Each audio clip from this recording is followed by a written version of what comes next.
प्रत्येक कुटुंबाला वाटतं की आपण जे घर घेतोय ते प्रशस्त आणि मोठं असावं, आपल्या बजेटमध्ये असावं आणि सगळ्यात महत्त्वाची गोष्ट की ते स्टेशन पासून जवळ असावं। तर असाच प्रोजेक्टच्या सॅम्पल फ्लॅटमध्ये मी उभा आहे, जे की घर तुमच्या बजेटमध्ये सुद्धा आहे, प्रशस्त आणि मोठं सुद्धा आहे। हा त्याचा हॉल आहे। हॉल अगदी प्रशस्त मोठा, इकडे तुम्ही सोफा सेट टाकू शकता, इकडे समोरच्या बाजूला तुम्ही टीव्ही युनिट लावू शकता आणि या बाजूला तुमचा डायनिंग टेबल बसू शकतो।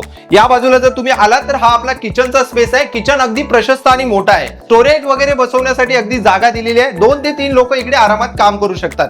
या बाजूला जर तुम्ही बघायला गेलात तर तुमचा WC शॉवर एरिया येतो आणि प्रशस्त असा मोठा तुमचा मास्टर बेडरूम या ठिकाणी येतो। त्याला सुद्धा अटॅच 3.5 फुटाची बाल्कनी दिलेली आहे। हा फ्लॅट खरेदी करण्यासाठी तुमच्याकडे मिनिमम डाऊन पेमेंट असायला हवं 2 ते 3 लाख रुपयाचं। आणि सगळ्यात महत्त्वाची गोष्ट, यामध्ये प्रधानमंत्री आवास योजना सुद्धा उपलब्ध आहे। त्याची सुद्धा सबसिडी आम्ही तुम्हाला मिळवून देणार आहोत आणि कमी व्याजदरामध्ये नॅशनलाइज बँकेकडून लोन सुद्धा उपलब्ध करून देणार आहोत। तर आजच प्रॉपर्टी नेटवर्कच्या ऑफिसला व्हिजिट करा आणि माझे घर माझा हक्क या योजनेच्या अंतर्गत पनवेल शहरामध्ये तुमच्या स्वप्नातील घर बुक करा।